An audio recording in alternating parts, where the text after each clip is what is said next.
Namaste to all. Few more beautiful knowledge given by my Acharya ji in the Yajna. Acharya ji was telling that Almighty God is called as Drishta. He sees everything, He witnesses everything. The n number of times the universe that God created and got destroyed in the past, Almighty God was witness to it. And the God is witness to the present universe, the present activities. Whatever a smallest of the smallest ant or any insect is doing is known to Almighty God. Whatever animals are doing in the forest, whatever human beings are doing in our life, everything is known to Almighty God, and He will also be witnessed in the future. And that is why God is called as Drishta, and Almighty God is omnipresent. This one quality of Almighty God, who is omnipresent, He knows everything.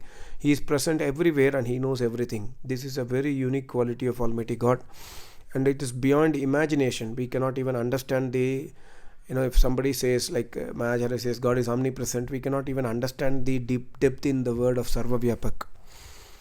And Almighty God, God says in the Vedas that is only through my upasana, only through my worship, as I have mentioned in the Vedas, you can get bliss, you can get ananda, you can get happiness.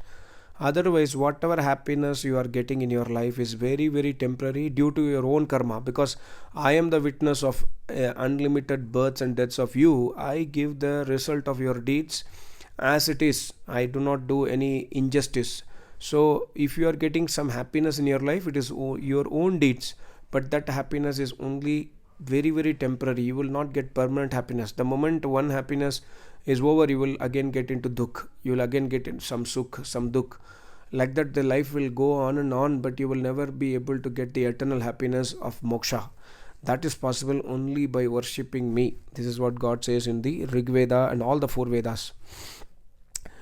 And also my Acharya was telling that many of you have been praying for Acharya's good health. I'm already 84 years old, but many of you you have been praying for last many years, and God always listens to all your prayers.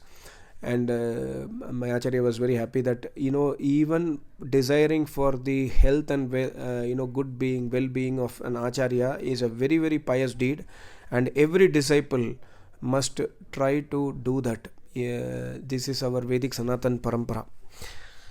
And there are three types of Shishyas my Acharya was mentioning.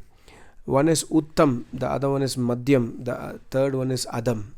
Uttam Shishya means that disciple who does service to Acharya without even being told that okay, do this. That Uttam Shishya will take care of everything of the Acharya. See, I have to remind you that Acharya does not need anything, but a disciple must take care of his Acharya's requirements, and that is the kartavya of the disciple. If we are getting knowledge from an Acharya, we must take care that the Acharya is getting proper food, proper clothes, etc. etc. This is the kartavya of a disciple. And there is a second type of disciple who is a Madhyam Shishya. That means Acharya says, okay, do this activity, then the disciple obeys the order of the Acharya. After Acharya tells, okay, do this, the disciple is doing this. For example, Acharya says, you must do every day sadhana, you must do every day half an hour, you must do every day sadhana. Acharya says, he obeys to the Acharya's order, and then he does every day half an hour meditation, half an hour Agnihotra, etc. Then after listening, after getting the order from Acharya, he obeys. He is called as Madhyam. The Uttam Shishya will not wait for the order. He will start his upasana already after listening the pravachans. The Adam Shishya is one who does not even bother to follow the order of the Acharya. That means Acharya says, okay, do this. The Adam Shishya, the worst type of disciple, is one who does not care about the orders of Acharya. So these are the three types of disciple as per the Vedas. And Yajna, the definition of Yajna, my Acharya again and again has told in the past also that the definition of Yajna is not putting ahutis in the burning fire. The definition of Yajna is Deva Puja, Sangati Karanam, Dhaneshu. Giving donation to Acharya is Yajna. Deva Puja means serving the mother, serving the parents, serving the elders, serving the Acharya, making the Acharya happy by our service is called as Yajna. Last one is Ahuti. After satisfying, Acharya is happy with you, then you put Ahutis on the burning fire, then it becomes the worship of Almighty God. And Yajna is the supreme worship of Almighty God. It is the supreme deed. Worshipping Almighty God, God accepts our worship only after we satisfy our Acharya. if we are not doing seva to our Acharya, God will never accept our ahutis and give us any. Of course, ahutis, we will get some materialistic benefit, that's it.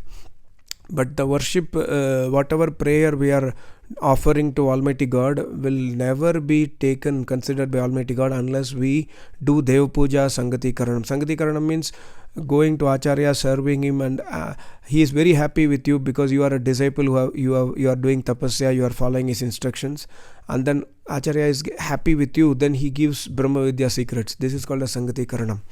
And after Deva Puja, Sangati Karanam, Dhaneshu, if we put ahutis in the burning fire, then Almighty God accepts our ahutis. This is a very, very great secret my Acharya told.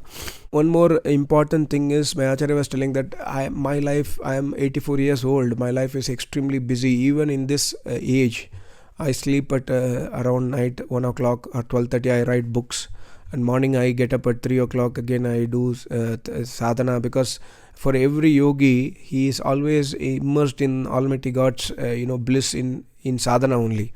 So I get up early in the morning at 3 o'clock, 3:30, and then up to 6 o'clock I do sadhana, and at 6 o'clock I sleep. But please understand, sleep is also a vritti. Today, like my Acharya was telling, that day he slept only for half an hour or 1 hour, and he said, see, I just came to the yajna, I could not find time to rest. But sleep is a vritti. A yogi can control the sleep. Jivatma is Chetan. Jivatma does not sleep. Body is already dead. Body also does not sleep. Actually, sleep is chitta vritti. So a yogi can control the sleep. Similarly, everybody must try to control their vrittis. Try to take minimum sleep and try to utilize your time in tapasya. Try to utilize your time in seva. Try to utilize your time in moral deeds. Do not spend more time in sleeping, because sleep is not needed for neither sleep is needed for body, nor sleep is needed for jivatma. Sleep is a chitta vritti. Okay, you take 4 hours sleep, 5 hours sleep maximum, but do not waste your time in sleep. Like many people get up in the morning 7 o'clock, 8 o'clock, 6 o'clock. God says to wake up at 4 o'clock in the morning and sleep at around, let's say, 10:30, 11 o'clock in the night. That is enough, because sleep is chitta vritti. And my Acharya was telling that at the time of Samadhi in 1979, my Acharya never slept for so many months. He was always in Samadhi stage. He was in bliss, in Ananda, in his own, as I told, Savu Lokayeva. He was in his own Samadhi world, and then he never slept. And many of his disciples witnessed our Acharya's activities, that he never slept, he never ate for many months continuously. Scientifically, is it possible? Of course, based on today's science, it's not possible. But when a yogi attains samadhi, all these things people have seen my Acharya. So my Acharya told that sleep is a vritti. You must understand what is vritti by my book Padanjali Yoga Darshan, and try to control the vrittis, and also try to control the vritti by doing everyday tapasya. Very, very important. And also my Acharya said the vritti is of two types. One is klishta, other one is aklishta. Klishta means that vritti which will give you pains. Aklishta means that vritti which will give you happiness. For example, smriti. Klishta smriti vritti means that memory, like you have a memory of your mother who has passed away, or you have a memory of somebody who has done bad to you. This memory is giving you dukh, pain. This is called as klishta vritti. And the other memory, like memory of your Acharya, memory of your pravachan of the Acharya, which will give you happiness. This is called as aklishta smriti vritti. So, and a yogi is beyond both these things.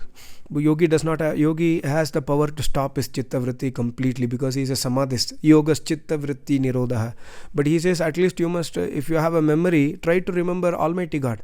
If you want to remember something, try to remember Acharya, try to remember Veda mantra meaning, try to remember to do everyday tapasya. But instead of you guys remember your past, your this happened, that happened, you always have klishta vritti inside you. So this is also very, very important. And also by yoga abhyas, by ashtanga yoga tapasya, by adopting non-violence, speaking truth, adopting brahmacharya, etc., yam niyam, this klishta vritti can be fully controlled, and one can attain samadhi. And lastly, my Acharya was telling that most important thing in the life of a person is guru, is Acharya's sahara. The Acharya is the one who gives sahara, means, let's say, he is the one who takes care of the disciple's life. If you are truly dedicated to your Acharya will take care of your life, and then he will try to inspire you to put in the right path. Always he will always try to inspire you every day. Like there will be voice inside you that do tapasya, do agnihotra, do seva, control your senses. This kind of right path will be given by Acharya if you are true to your Acharya. So Guru is the only such a sahara, my Acharya was telling. And by money you can not get fame. Of course you can get temporary fame by money, but only by guna, only by your good character you can get yash kirti. Somebody will appreciate you truly even if you are not there, only based on your true good character, not by your money. Even you can be Ambani or Elon Musk, etc. Elon Musk gets appreciation or Ambani gets appreciation is only temporary. In front of him people will appreciate him. But if you have a good character, character of a yogi, rishi, muni, tapasvi, your appreciation is always permanent. Everybody will appreciate, okay, that person is he's a tapasvi, he speaks sweet, etc., etc. So you must focus on character, not on money. Of course money is important, but always try to focus on good character, is what my Acharya told. And lastly, before concluding, there are so many knowledge he gave. So my Acharya gave a very, very important thing. After retirement, after 50 years, 60 years of age, always try to be in sadhana. Do not waste your time on chit chatting, on going outside, roaming here and there. After retirement, dedicate your 24/7 to sadhana. Before retirement, dedicate every day at least 2 hours or 3 hours to Almighty God. This dedication before retirement will take you towards full-time sadhana after retirement, is what my Acharya told. And whatever you give the service to Acharya, Dev Puja Sangati Karanam Dhaneshu, it will travel with you in the next life.